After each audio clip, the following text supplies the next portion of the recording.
तो non verbal communication क्या होता है? जहाँ पे आप वर्ड्स का यूज़ नहीं करते हो, नो एक्सचेंज ऑफ वर्ड, यानी कि जब आप कम्युनिकेशन करते हो तो वहाँ पे वर्ड्स का इस्तेमाल आप नहीं करते हो। Clear? Interaction with sign and symbol, यहाँ पे क्या होता है? आप साइन और सिंबल का यूज़ करके इंटरेक्ट करते हो।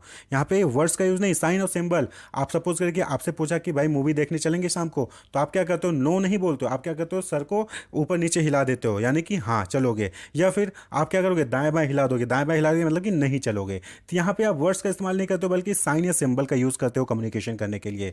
Symbol, signs, gesture, body language, facial expression, eye contact, physical appearance, इन सब के बेसिस पे जो है यहाँ पे कम्युनिकेशन होता है नॉन वर्बल कम्युनिकेशन में। तो यहाँ पे विजुअल और ऑडिटरी दोनों नेचर का हो सकता है। साइन और सिंबल जो है वो विजुअल भी हो सकता है, यानी कि देख के आपको जो कुछ कम्युनिकेट किया जा रहा है। जैसे कि आप रोड पे चलते हो तो बहुत सारे साइंस बने होते हैं कि यहाँ पे रुकना है, यहाँ पे हॉर्न नहीं बजाना है, ये रेड लाइट हो गया तो आप खड़े हो जाइए, येलो हो गया तो आप स्टार्ट कर सकते हैं, ग्रीन हो गया तो आप जा सकते हैं। तो ये क्या है? ये विजुअल हो गया। ऑडिटरी जहाँ पे आपको साउंड में सुनाया जाता है, जैसे कि आप स्कूल में है तो कॉलेज में होते हैं आप, तो वहाँ पे क्या होता है कि जब नेक्स्ट क्लास होती है तो बेल बजती है, तो बेल जब बजती है तो आपको पता चल जाता है कि ये कम्युनिकेशन हो गया कि हाँ ये क्लास ओवर हो गई है, अब जो है नेक्स्ट क्लास होगी। या फिर लंच का बेल हो गया, फिर छुट्टी का बेल हो गया, तो बेल जो है वो बेल बजना ही कम्युनिकेट कर रहा है कि आपको छुट्टी होगी, कि लंच हो गया कि नहीं हुआ है।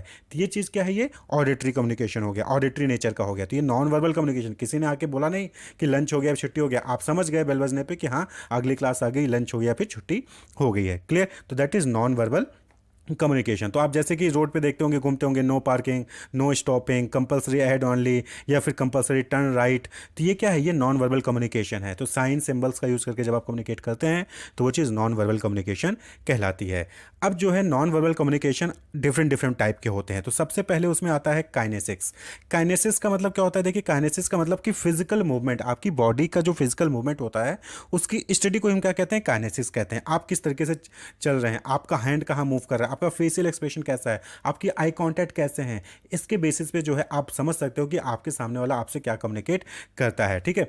तो using various movement of hands, facial expression, eye contact, तो इसी को हम क्या कहते हैं? काइनेसिस कहते हैं। आप सपोज करिए कि आपसे जो भी अपने एग्जांपल दिया, आपसे पूछा कि शाम को मूवी देखने चलोगे, तो आपने क्या किया? सर को ऊपर नीचे या फिर दाएं बाएं करके आपने बता दिया कि हाँ या ना में जवाब दे दिया। तो यही चीज़ क्या कहलाता है? काइनेसिस कहलाता है। Body movement, study of body movement, आपने किस तरीके से अपने बॉडी मूवमेंट का यूज़ करके सामने वाले को कोई चीज़ कम्युनिकेट की है, फेशियल एक्सप्रेशन का यूज़ करके, फिर आई कांटेक्ट का यूज़ करके आपने सामने वाले को कम्युनिकेट किया, उसी को क्या कहते हैं?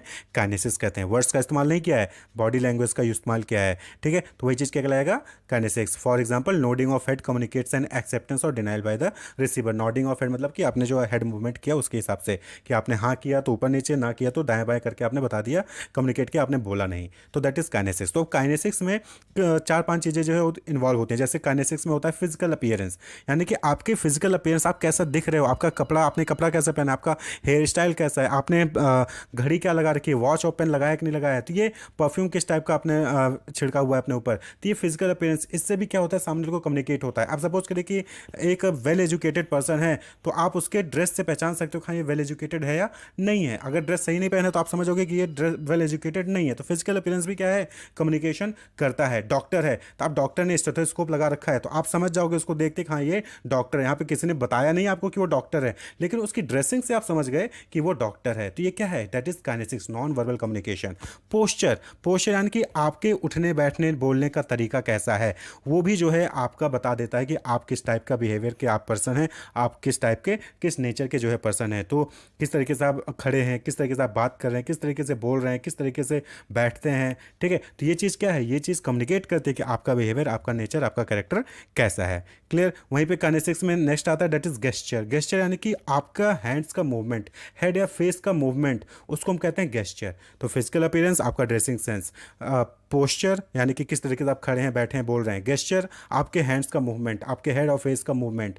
क्लियर? वो चीज़ें। इसके अलावा जो है फेशियल एक्सप्रेशन आ जाता है, और आपके आई कांटेक्ट आ जाता है कि आई कांटेक्ट, आप सामने वाले से नज़र में नज़र मिला के आप जो है बात कर रहे हैं, यानी कि आपके अंदर कॉन्फिडेंस है। अगर नज़र से नज़र नहीं मिला रहे, कहीं ना कहीं आप कॉन्फिडेंस आपके अंदर नहीं है, तो इससे जो है ये कम्युनिकेशन मिल जाता है। आपने किसी ने कुछ बोला नहीं, लेकिन आपको देख के सामने वाला समझ जाता है। तो that is non verbal communication का type kinesics. Clear?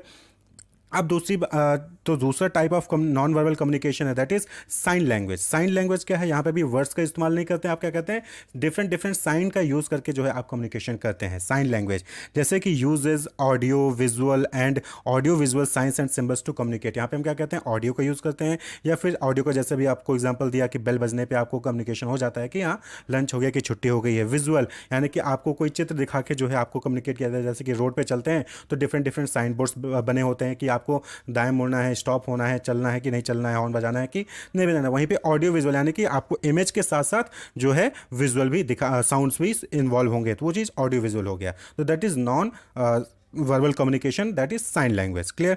A thumbs up is a positive sign, यानी कि जब आपको बताना है कि आपने सपोज किया कि सामने वाले पूछा कि भाई मूवी देखने चलोगे, तो आपने क्या किया, थम्स अप कर दिया। तो थम्स अप कर दिया यानी कि यस ओके, ये क्या हो गया, पॉजिटिव साइंस दिखा रहा है, यानी कि हाँ आप जो है मूवी देखने चलोगे। तो communication through body language, gesture, facial expression, ये सब क्या है, ये सब साइन लैंग्वेज के ही पार्ट होते हैं। तो जो अभी आपने काइनेसिक्स में देखा वही चीज़ क्या है, साइन लैंग्वेज में ही आ जाता है। तो आप यहाँ पे देख सकते हैं, हेलो बोलना है तो आप हैंड को वेव कर दे हो, गुड बाय करना है, प्लीज़ करना है, थैंक यू बोलना है, यस करना है, या फिर नो करना है। तो इस तरीके से जो है आप साइन लैंग्वेज का यूज़ करके आप कम्युनिकेट कर देते हो। तो ये क्या है, नॉन वर्बल कम्युनिकेशन है। अब आता है जो इंपॉर्टेंट टाइप है नॉन वर्बल कम्युनिकेशन का, दैट इज प्रॉक्सिमिक्स। प्रॉक्सिमिक्स में क्या होता है कि यहाँ पे देखा जाता है कि फिजिकल स्पेस इंडिविजुअल के बीच में कितना है, study of the physical space between individual. तो यहाँ पे क्या होता है कि जब दो लोग कम्युनिकेट कर रहे होते हैं, दो या दो से अधिक लोग, तो उनके बीच में एक स्पेस जो है वो मेंटेन होना जरूरी होता है, और उस स्पेस के बेसिस पे आप ये जो है कम्युनिकेशन को समझ सकते हो। Deal with the necessary space और distance between two people should maintain between each other during a process of communication, यानी कि जब कम्युनिकेशन करते हैं तो उस बीच में कितनी डिस्टेंस होनी चाहिए दो या दो से अधिक पर्सन के बीच में, उसी को हम क्या कहते हैं, प्रॉक्सिमिक्स कहते हैं। तो एडवर्ड टी हॉल थे जिन्होंने स्पेस को ना, जब कम्युनिकेशन करते हो, इंटरेक्शन होता है लोगों के बीच में, तो उसके बीच में जब स्पेस होता है वो चार टाइप में, चार जोन में डिवाइड किया हुआ है, ठीक है। और जिसके बेसिस पे आप रिलेशनशिप क्या है पीपल के बीच में उसको आप समझ सकते हो। जैसे कि पहला है that is intimate.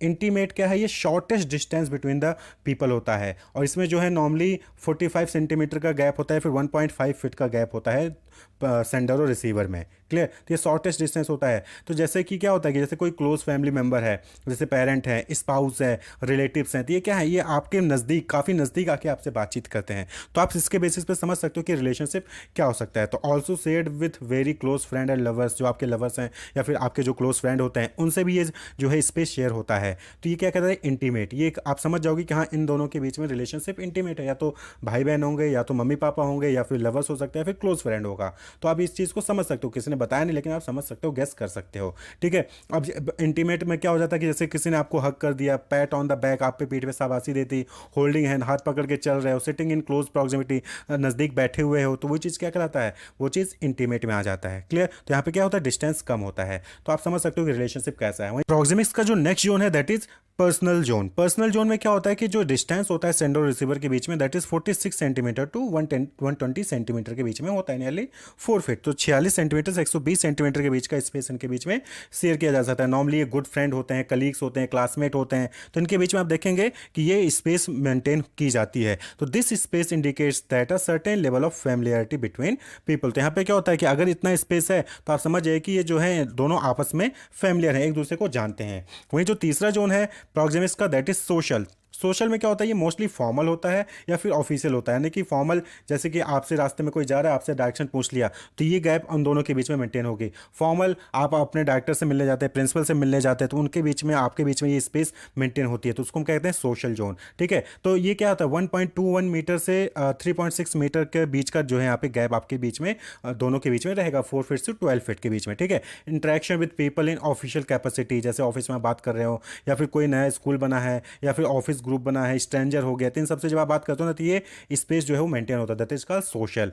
Clear. Interacting with complete stranger to ask for direction और इन एन इंटरव्यू, तो आप इंटरव्यू देने जाते हो कहीं पे, तो ये स्पेस मेंटेन होता है। आप किसी स्ट्रेंजर से बातचीत करो तो ये स्पेस जो है वहाँ पे मेंटेन होता है। तो जब दो लोगों के बीच में स्पेस मिले तो समझ जाइए कि क्या है, वो सोशल कैपेसिटी में, सोशल जोन में बात कर रहे हैं। वहीं पे प्रॉक्सिमिक्स का जो नेक्स्ट जोन है that is public zone. Public zone common सी चीज़ है, जैसे कि प्राइम मिनिस्टर आ गए, प्रेसिडेंट आ गए, वो बहुत बड़ी भीड़ सभा में जो है लेक्चर दे रहे हैं, तो वो चीज़ हो गया पब्लिक। तो वहाँ पे क्या होता है, related to communication in a public sphere. Public sphere start with 3.61 metre यानी कि 12 फीट से 7.5 मीटर, या फिर हो सकता है कि जितनी दूर तक हमें दिखाई दे सके उतनी दूर तक, ये जो है डिस्टेंस इनके बीच में होती है, जहाँ दिखाई सके या फिर सुनाई दे सके, तो ये जो है डिस्टेंस होती है। तो जैसे क्लासरूम लेक्चर्स हो गया, सेमिनार्स हो गए, ट्रेनिंग सेशंस हो गए, ये एग्जाम्पल है। ये क्या है, पब्लिक है। वहाँ पे 1 to 1 नहीं होता, वहाँ पे बहुत लोग बैठे हैं, बहुत दूर बैठा हुआ इंसान भी वो देख रहा होता है, सुन रहा होता है, तो ये पब्लिक जोन में आ जाता है। ठीक है, प्राइम मिनिस्टर जो है भाषण दे रहे हैं, प्रेसिडेंट भाषण दे रहे हैं रिपब्लिक डे पे,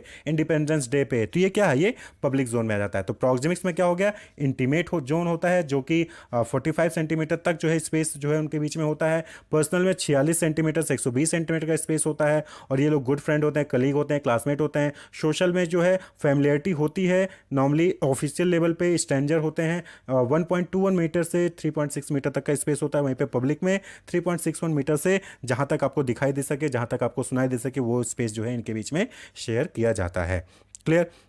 नेक्स्ट जो है नॉन वर्बल कम्युनिकेशन का type, that is chronemics. Chronemics जो है ये थॉमस जे ब्रूनियो थे, उन्होंने जो है पहली बार इस टर्म का यूज़ किया था, क्रोनेमिक्स। तो क्रोनेमिक्स में क्या होता है कि ये टाइम को स्टडी को रिलेट करता है, to explain the function of time in the communicative process, यानी कि टाइम के बेसिस पे कुछ ना कुछ कम्युनिकेशन यहाँ पे होता है। अब सपोज कि कोई पर्सन है, उसका इंटरव्यू है और इंटरव्यू में लेट पहुँचता है, तो इससे क्या होता है, इससे पता चल जाता है कि कहीं ना कहीं वो टाइम मैनेजमेंट उसका जो है अच्छा नहीं है, खराब है, और वो नेगेटिव इंप्रेशन जो है सामने वाले के ऊपर जाता है। आपने कुछ नहीं कम्युनिकेट किया, आपने कुछ नहीं बोला, कोई फिजिकल साइन आपने यूज़ नहीं किया, लेकिन आपने टाइम जो है सही से इस्तेमाल नहीं किया, सही टाइम पे आप जो है नहीं पहुंचे, तो आपका नेगेटिव इंप्रेशन पहुंच जाता है, नेगेटिव कम्युनिकेशन हो जाता है। तो दैट इज क्रोनेमिक्स। ठीक है, जहाँ पे टाइम की स्टडी की जाती है। वहीं पे अगर आप टाइम से पहले आप पहुंच जाते हो, तो वो क्या है, ये माना जाता है कि हाँ पंक्चुअल हो। क्लियर। तो दैट इज क्रोनेमिक्स। नेक्स्ट है type of non verbal communication, that is haptics. Haptics में क्या होता है कि ये लैंग्वेज ऑफ टच है, यानी कि आपके टच के बेसिस पे पता चलता है कि आप क्या कम्युनिकेट करना चाह रहे हो। बहुत दिनों बाद आप अपने घर पहुंचते हो, तो आपकी मम्मी आपके पापा जो है आपको देखते हैं और देखते ही आपको गले लगा लेते हैं, तो वो क्या है, वो अपना हैप्पीनेस शो कर रहे हैं। वहीं पर आपको गले ना लगाएं, ऊपर आपको एक थप्पड़ लगा दें, तो इससे पता चलता है कि वो गुस्से में है। क्लियर। तो ये चीज़ क्या है, ये लैंग्वेज ऑफ टच है। तो touching hand, kissing, slapping, hugging, ये सब क्या है, ये इसी कैटेगरी में आते हैं। यानी कि आपके टच के बेसिस पे आप पता कर सकते हो कि सामने वाला क्या कम्युनिकेट कर रहा है, क्या उसके माइंड में क्या चल रहा है, वो हैप्पी है या फिर सैड है, या फिर उसके दिमाग में कुछ और चल रहा है। तो ये उसके टच से आप जो है आइडेंटिफाई कर सकते हो। क्लियर। साइलेंस, वहीं पे एक जो है नॉन वर्बल कम्युनिकेशन में आता है साइलेंस। साइलेंस क्या है, बहुत बार आप चुप रह के भी बहुत सारी बातें कह जाते हैं, तो दैट इज साइलेंस। अब सपोज करें कि कोई पर्सन है, वो अक्यूज था किसी क्रिमिनल एक्टिविटी में, क्राइम के लिए अक्यूज था। अब जो उससे सामने वाले ने पूछा, पुलिस ने पूछा कि क्या आप कुछ कहना चाहेंगे, वो चुपचाप खड़ा है, चुपचाप बैठा है, देख रहा है, कुछ नहीं बोला, तो इसका मतलब कि क्या, कि वो अपने गुनाह को कबूल कर रहा है। ठीक है। A moment of silence is a sign of respect at a funeral. कोई फ्यूनरल है, किसी की डेथ हो गई, वहां पे आप जाके चुप रहते हो, तो ये भी क्या है, ये साइन है कि आप जो है रेस्पेक्ट शो कर रहे हो। क्लियर। तो साइलेंस अलग जगह अलग मीनिंग शो करता है। तो ये दैट इज, ये सब क्या है, नॉन वर्बल कम्युनिकेशन के टाइप्स हैं। तो प्रॉक्सिमिक्स हो गया, क्रोनेमिक्स हो गया, हैप्टिक्स हो गया, काइनेसिक्स हो गया, साइलेंस हो गया, साइन लैंग्वेज हो गया, ये सब क्या है, नॉन वर्बल कम्युनिकेशन के टाइप होते हैं। रिटन कम्युनिकेशन, यानी कि आप लिख के भेजते हो, sending message through written words. आपने लिखा है और लिख के जो है वर्ड्स को यूज किया है और लिख के अपने मैसेज को कम्युनिकेट किया, तो that is written communication. Use of written mode of transfer the message. तो यहाँ पे क्या होता है, मैसेज को ट्रांसफर करने के लिए रिटन मोड को यूज किया जाता है, और ये सबसे इफेक्टिव कम्युनिकेशन माना जाता है। क्यों? क्योंकि ये यहाँ पे क्या होता है कि आप हो सकता है कि गलत वर्ड बोल रहे हो, लेकिन जब आप लिख के भेजते हो ना, तो लिख के भेजते हो तो वहाँ पे क्लियरली पता चलता है कि अच्छा आपने ये बोला। हो सकता है कि आप वर्बली बोल रहे हो, सामने वाले को क्लियर सुनाई नहीं दिया, या फिर आपने सही से प्रोनाउंसिएशन नहीं बोल पाए। ठीक है। तो यहाँ पे क्या होता है कि सामने वाले को गलत चीज़ें समझ में आ सकती हैं, लेकिन जब आप लिख के भेजते हो तो वहाँ पे लिख के भेजोगे तो वहाँ पे क्लियरली पता चलेगा कि आपने क्या लिखा है, उसका क्या मतलब है, वो सही से इंटरप्रेट उसको कर सकता है। तो इसको इफेक्टिव कम्युनिकेशन कहा जाता है। एंड इसको जो है आप एज अ एविडेंस भी यूज कर सकते हो। आपसे किसी ने कहा था कि मैं आपके लिए काम कर दूंगा, तो उसने आपसे कहा था, उसका कोई आपके पास एविडेंस नहीं होगा, लेकिन अगर कोई लिख के देता है आपको कि हाँ ये मैं आपके लिए काम कर दूंगा, तो फिर वहाँ पे आपके लिए क्या होता है, एविडेंस होता है, कि वो प्रूफ एज अ प्रूफ आप यूज़ कर सकते हो अगर लीगल सिनारियो आता है। जैसे कि आप कोई प्रोडक्ट परचेज करके लेके गए, आपने मोबाइल के लिए उसको पैसा दे, आपको बिल का रिसिप्ट देता है, तो रिसिप्ट क्या हो गया, रिटन प्रूफ हो गया। रिसिप्ट ना दे तो आपके पास कोई प्रूफ ही नहीं कि आपने मोबाइल के लिए पेमेंट किया भी है या नहीं किया है। आप जो है रजिस्ट्री, जमीन की रजिस्ट्री करवाते तो वहाँ पे ज़मीन की रजिस्ट्री जो बायर और सेलर होता है वो दोनों खाली है नहीं कि मैंने आपको 10 लाख दे दिया आपने ज़मीन मेरे नाम कर दी हो गया, नहीं, उसका रिटर्न प्रूफ होता है। आप कोर्ट में जाते हो वहाँ पे जो है रजिस्ट्री पेपर्स पे जो है स्टैम्प पेपर पे पूरा डिटेल लिखते हो कि कितनी चौहद्दी, कितना एरिया है, किसके नाम से लिया था, किससे आपने खरीदा, कितना पैसा उसके लिए दिया, सारी चीज़ें रिटर्न में होती हैं। तो वो क्या है, रिटर्न कम्युनिकेशन लीगल प्रूफ होता है, एविडेंस के तौर पे उसको आप यूज़ कर सकते हैं। तो ये हो गया वर्बल कम्युनिकेशन। वर्बल कम्युनिकेशन यानी कि जहाँ पे वर्ड्स का यूज होता है, अगर आप बोल के वर्ड्स को बोल के जो है कम्युनिकेट करते हो तो ओरल कम्युनिकेशन, वर्ड्स को लिख के कम्युनिकेट करते हो तो वो नॉन रिटन कम्युनिकेशन हो जाता है। अब बात कर लें रिटन कम्युनिकेशन, तो रिटन कम्युनिकेशन आप देखते होंगे लेटर्स का यूज़ कर रहे हैं, मैनुअल्स का यूज़ कर रहे हैं, रिपोर्ट्स का यूज़ करते हैं, ईमेल्स का यूज़ करते हैं, हैंडबुक्स होता है, बुक्स होते हैं, सर्कुलर्स होते हैं जो आपके कॉलेज में यूनिवर्सिटीज़ में निकलती हैं। तो ये सब क्या है, ये रिटन कम्युनिकेशन के तरीके हैं। अब यूनिवर्सिटी है, यूनिवर्सिटी आपको जो है आपको बताती है कि एग्जामिनेशन फॉर्म भरने की ये डेट है, तो कैसे बताती है, क्या सभी को कॉल करके नहीं बताती, बल्कि क्या करती है, सर्कुलर जारी कर देती है। उसके वेबसाइट पर सर्कुलर आ जाता है, नोटिस आ जाता है, उसको डाउनलोड करते हो, उसमें पढ़ लेते हो और समझ जाते हो कि हाँ एग्जामिनेशन फॉर्म आपको इस डेट से इस डेट के बीच में ही फिल करना है। तो that is written communication. Purpose of writing, क्यों लिखते हैं, तो आपने देखा होगा बचपन में आपसे कहा जाता होगा, फिर स्कूल्स में भी आपसे कहते हैं कि लिख के याद करो, यानी कि अगर आपको कोई चीज़ याद करनी है तो आप जो है सिर्फ रीड करके नहीं, आपको लिख के भी जो है आप याद कर सकते थे। तो एक पर्पज़ तो कॉमन पर्पज़ ये आपको पता ही होगा कि लिखने से आपको याद भी होता है, आप सीखते हैं, ठीक है। कम्युनिकेशन के पॉइंट ऑफ व्यू से बात करें तो हम इन्फॉर्म करने के लिए लिखते हैं, टू इन्फॉर्म। जर्नलिस्ट लोग न्यूज़पेपर में न्यूज़ लिखते हैं ताकि हमें पता चले। लैब रिपोर्ट में जो आपके टेस्ट किए जाते हैं उसके रिपोर्ट लिखी जाती है कि कितना आपके में आरबीसी, कितना डब्ल्यूबीसी, कितना हेमोग्लोबिन है, इससे आपको इन्फॉर्मेशन मिलती है। रिसर्च पेपर्स जो होते हैं वो रिसर्च पब्लिकेशंस होते हैं जिससे आपको पता चलता है कि कहाँ कहाँ क्या क्या रिसर्च हो रहे हैं, क्या क्या डेवलपमेंट्स हो रहे हैं, यानी कि इन्फॉर्मेशन देने के लिए जो है लिखा जाता है। क्लियर, तो ये लिख के न्यूज़पेपर में छप के आता है, लैब रिपोर्ट प्रिंट होकर आता है, तो भी तो आपको पता चलता है। तो टू इन्फॉर्म इसलिए लिखा जाता है। टू एंटरटेन, एंटरटेन जैसे आप देखते होंगे बहुत सारी स्टोरीज जोक्स देखते होंगे, न्यूज़पेपर कॉलम में जोक्स देखते होंगे, टीवी पॉडकास्ट में स्क्रिप्ट देखते होंगे, जो टेलीविजन का स्क्रिप्ट होता है वो भी तो लिखा जाता है, वही तो जो एक्टर्स होते हैं वो डायलॉग जो लिखे होते हैं वही बोलते हैं वो लोग। तो एंटरटेन करने के लिए भी जो है आप लिखते हैं। टू परसुएड यानी कि समझाने के लिए, किसको, जो भी रीड कर रहा है उसको समझाने के लिए। जैसे एडवर्टीजमेंट्स, तो एडवर्टीजमेंट क्यों होते हैं, एडवर्टीजमेंट बनाए इसीलिए जाते हैं ताकि कस्टमर्स को समझाया जा सके कि ये प्रोडक्ट है और अच्छा प्रोडक्ट है, आप इसको परचेज के लिए। तो दूसरों को समझाने के लिए भी जो है आप क्या करते हैं, राइटिंग यानी कि लिखते हैं। टू एक्सप्रेस यानी कि अपनी फीलिंग्स को एक्सप्रेस करने के लिए। नॉर्मली क्या होता है घर में आप देखते होंगे डायरी लिखते हैं लोग, अपनी पूरे दिन भर की कहानी जो है उसमें लिख देते हैं। लेटर्स आपने जो है अपने किसी को लिख दिया लेटर अपनी फीलिंग को बताने के लिए, या फिर आपने जो है एप्लीकेशन लिख दिया छुट्टी लेने के लिए। तो टू एक्सप्रेस यानी कि आप कुछ कहना चाहते हो तो आप जो है उसमें उस केस में क्या कहते हो, लिख सकते हैं, बोल भी सकते हैं और लिख भी सकते हैं। टू इवैल्यूएट, आपने देखा होगा मूवी रिव्यूज़, किसी रेस्टोरेंट का रिव्यूज़, किसी बुक का रिव्यू। तो रिव्यूज़ में भी क्या होता है कि उनके फीडबैक दिए जाते हैं एक तरीके से। जो फीडबैक है आप चाहे ओरल दे दिए चाहे आप लिख के दे दिए। तो टू इवैल्यूएट, इवैल्यूएशन करने के लिए भी जो है आप लिख सकते हैं। And last but not least to explain, यानी कि किसी भी चीज़ को एक्सप्लेन करना है तो आप जो है लिखते हैं, चाहे वो क्या कहते हैं कि बुक लिख सकते हैं, चाहे वो वेबसाइट बनाकर उस पर कोई भी चीज़ एक्सप्लेन कर सकते हैं। तो पर्पज़ ऑफ राइटिंग जो है मल्टीपल पर्पज़ हैं इसके, ये एक ही पर्पज़ नहीं है, इसके कई सारे पर्पज़ के लिए, हर पर्पज़ के लिए आप जो है राइटिंग करते हैं। एग्जामिनेशन में आंसर्स लिखने हैं तो राइटिंग, तो ये डिफरेंट पर्पज़ हैं राइटिंग के। प्रिंसिपल्स ऑफ इफेक्टिव राइटिंग, कहने का मतलब ये है कि रिटन कम्युनिकेशन जब होता है तो जब आप लिखते हैं उसमें मैसेज को कम्युनिकेशन के लिए, तो वो कैसे लिखना चाहिए जिससे कि वो इफेक्टिव हो। ठीक है, तो सबसे पहले आता है ब्रेविटी। ब्रेविटी यानी कि ब्रीफ, यानी कि आप जो रिटन कम्युनिकेशन कर रहे हैं वो ज़्यादा लेंदी नहीं होना चाहिए। ठीक है, ज़्यादा लेंदी नहीं होना चाहिए और रेलेवेंट चीज़ें वहाँ पे लिखी होनी चाहिए, क्योंकि आप सामने वाले का टाइम कम कंज्यूम करके उसको ज़्यादा इन्फॉर्मेशन दे पाएंगे ना तो वो इफेक्टिव होगा। देन आता है क्लैरिटी। क्लैरिटी मीन्स कि क्लियर होना चाहिए, सारी इन्फॉर्मेशन क्लियर होनी चाहिए, रीडेबल होना चाहिए। राइटिंग है, कई राइटिंग ऐसी होती है जो पढ़ने में नहीं आती हैं, तो आप जो भी वर्ड्स लिख रहे हैं, जो भी स्पेलिंग्स लिख रहे हैं वो क्लियर होना चाहिए, साफ होना चाहिए, कोई भी वहाँ पे कटपिट नहीं होना चाहिए। एक्यूरेसी, एक्यूरेसी यानी कि कोई गलतियाँ ना हो, जैसे कि होता नहीं है कि स्पेलिंग मिस्टेक्स हो गई, ग्रामर मिस्टेक्स हो गया, तो ये सारी चीज़ें वहाँ पे ना हो तो वो इफेक्टिव होगा। कोहेरेंस, कोहेरेंस का मतलब कि जो भी वर्ड्स हैं, सेंटेंस हैं, पैराग्राफ हैं, वो आपस में रिलेटेड हो, यानी कि पहला पैराग्राफ कुछ और बता रहा है, दूसरा पैराग्राफ कुछ और ही बता रहा है, या फिर जो एक ही सेंटेंस में डिफरेंट डिफरेंट वर्ड्स यूज़ कर रहे हैं वो ऐसे ऐसे है कि वो क्लियर ही नहीं हो रहा कि कहना क्या चाह रहे हैं। तो कोहेरेंस होना चाहिए, रिलेटेड होने चाहिए जो भी मतलब कि एक जो सेंटेंसेस है, जो पैराग्राफ के एलिमेंट्स हैं वो इस तरीके से लिखे हों कि उनका एक मीनिंग आ रहा हो। देन आता है अवॉइड जार्गन्स। जार्गन्स यानी कि टेक्निकल वर्ड्स। होता क्या है कि कुछ वर्ड्स ऐसे होते हैं जो स्पेसिफिक प्रोफेशन में ही यूज़ किए जाते हैं, जैसे कि AWOL, तो ये क्या है, ये मिलिट्री में यूज होता है, यानी AWOL का मतलब होता है एब्सेंस विदाउट लीव, तो AWOL तो अब सबको नहीं समझ में आएगा, तो ये मिलिट्री जार्गन है। इस तरीके के जो स्पेसिफिक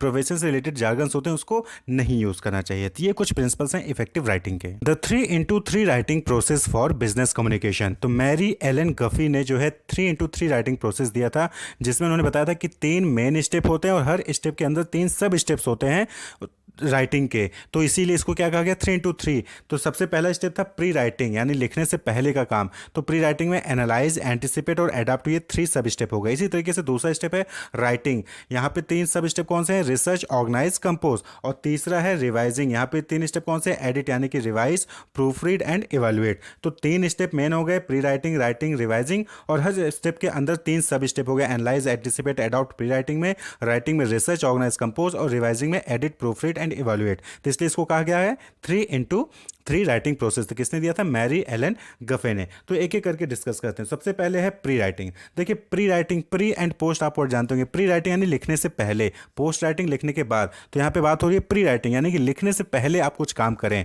तो जब भी आप कोई भी बिजनेस कम्युनिकेशन करने वाले हैं, कोई बुक लिखने वाले हैं, कोई मैसेज ईमेल भेजने वाले हैं, तो आपको जो है लिखने से पहले कुछ सोचना पड़ता है कि क्या लिखें, किसके लिए लिखें, क्यों लिखें, क्या लिख रहे हैं। तो वही चीज़ प्री राइटिंग होती है। तो प्लानिंग एंड आउटलाइनिंग, कि क्या लिखने वाले हैं, क्यों लिखने वाले हैं, और क्या क्या कंटेंट होंगे, वो सारी चीज़ें आप क्या करते हैं, पहले से प्रिपेयर करते हैं। तो क्या आता है इसमें, पहले एनालाइज। एनालाइज यानी कि figure out why you are sending a message, आप मैसेज क्यों भेज रहे हो। बिजनेस कम्युनिकेशन की बात हो रही है, तो मैसेज क्यों भेज रहे हो, क्यों आप जो है एप्लीकेशन लिख रहे हो, इसको एनालाइज करिए। देन एंटिसिपेट, यानी कि जब आप कोई मैसेज भेजोगे तो उसमें सामने वाले का क्या रिएक्शन होगा। Imagine how the audience will respond to you, जब कोई आप स्टेटमेंट दोगे, कोई आप ईमेल भेजोगे, कोई एप्लीकेशन दोगे, तो सामने से क्या रिएक्शन आ सकता है, उसको भी आप एंटिसिपेट करिए। एंड देन अडॉप्ट, यानी plan to write to meet the need of your audience, यानी कि फिर आप जो है एक ऐसा प्लान तैयार करिए जिससे कि आपके जो ऑडियंस की नीड है वो फुलफिल हो सके। तो ये प्री राइटिंग का काम हो गया। देन आता है writing,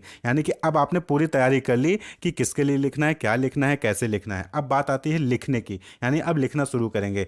putting ideas into words, तो जो भी आपने आइडियाज़ डेवलप किए उसको जो है वर्ड्स में आप जो है लिखना स्टार्ट करें। तो यहाँ पे जो है रिसर्च भी आ जाता है। Research means make sure you know about your topic. Research कर लेंगे कि कहाँ क्या क्या टॉपिक, जो आपका टॉपिक है उसके रिलेटेड क्या क्या चीज़ें मार्केट में नॉलेज अवेलेबल हैं। तो आपको अपने टॉपिक के बारे में कंप्लीट नॉलेज होनी चाहिए लिखने से पहले। देन आता है ऑर्गेनाइज, यानी कि prepare information to make it clear to reader and audience, यानी कि जो आप लिख रहे हैं वो इस तरीके से पैराग्राफ, सेंटेंसेज, वर्ड्स इस तरीके से होने चाहिए जिससे कि जो रीडर है या फिर ऑडियंस है उसको सारी चीज़ें क्लियर हो। देन आता है कंपोज, यानी begin the actual writing of your information. अब जो है आप यहाँ पे कंपोज यानी लिखना स्टार्ट कर देते हैं। एक्चुअल में जो लिखना, टाइपिंग करना होता है ना, वो स्टार्ट कर देते हैं। क्लियर। तो राइटिंग में भी 3 स्टेप हो गए। पहले रिसर्च कर लीजिए कि क्या लिखना है, क्या क्या इन्फॉर्मेशन अवेलेबल है, फिर उसको ऑर्गेनाइज कर लीजिए कि सबसे पहले क्या लिखना होगा, फिर बाद में क्या, फिर तीसरे में क्या, फिर उसके बाद जो उसको लिखना स्टार्ट कर दीजिए। That is writing. And then last में आता है third step, that is revising. Revising यानी कि जो आपने लिखा है उसको क्रॉस चेक करिए कि कहीं कुछ स्पेलिंग मिस्टेक तो नहीं है, कहीं कुछ गड़बड़ तो नहीं है। तो that is proof reading, checking for clarity, adding new ideas. कहीं पे कुछ लग रहा है कि हाँ यहाँ एक लाइन और ऐड होना चाहिए था, तो आप फिर उसको क्या कहते हैं, एडिट करके ऐड कर देते हैं। तो वही चीज़ क्या कहलाता है, रिवाइजिंग। तो रिवाइज यानी कि read over to make sure message meet goal, यानी कि एक बार आप पहले रिवाइज कर लीजिए। आप एग्जामिनेशन देने जाते हैं तो आपने पहले पढ़ा होगा, उसके बाद फिर क्या करते हैं, रिवीजन करते हैं। रिवीजन करते हैं यानी कि आप श्योर करते हैं कि हाँ मैंने जो पढ़ा है सब सही से पढ़ा है कि नहीं पढ़ा है।